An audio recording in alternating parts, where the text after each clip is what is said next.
અમરેલી જિલ્લાના ધારી દલખાણીયા રોડ પર આવેલ કૃષિ યુનિવર્સિટીના કેમ્પસમાં આવેલ પીડબ્લ્યુડી સ્ટોરમાં અચાનક આગ ભભૂકી ઉઠી હતી।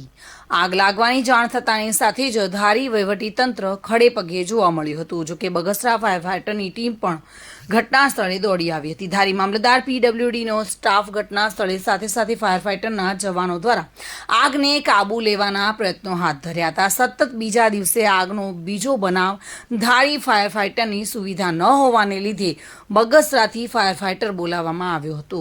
કૃષિ યુનિવર્સિટીના કેમ્પસમાં આવેલી ગાયકવાડી પીડબ્લ્યુડીની ઓફિસ જે જૂના સમયમાં કાર્યરત હતી, જેનો ઉપયોગ હવે સ્ટોર તરીકે થઈ રહ્યો છે અને તે બિલ્ડિંગમાં અચાનક આગ લાગવાના લીધે બળીને ખાખ થઈ ગઈ છે। પીડબ્લ્યુડીના ડેપ્યુટી ઇજનેરના જણાવ્યા અનુસાર સ્ટોરમાં કોઈ માલ હતો નહીં, પરંતુ વહીવટી તંત્રની ઘણી બધી મહેનત બાદ આખરે આગને કાબૂમાં લેવામાં આવી હતી।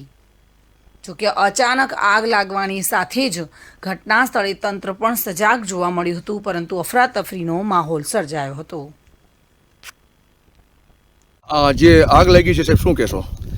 આજ રોજ કોઈ અગમ્ય કારણોસર જે કૃષિ શાળા છે ત્યાં આગ લાગેલ હતી અને ત્યાંથી આગ ફેલાતા જે પીડબ્લ્યુડીનો જૂનો સ્ટોર છે કે જે બંધ હાલતમાં હતો અને કંડમ પરિસ્થિતિમાં છે, ત્યાં સુધી આગ લાગેલી છે। સાહેબ, આ સ્ટોરમાં કંઈ હતું કે કેમ? ના, કોઈ વસ્તુ નહોતી અને બિલ્ડિંગ કંડમ હાલતમાં જ છે અને વર્ષો ત્યાં ખાલી હતું। કોઈ જાનહાની નુકસાની નહીં, કોઈ। આપનું નામ સાહેબ? Hiren Solanki, deputy engineer, RN. Sanjay વાળા સાથે bureau report, today Gujarati news.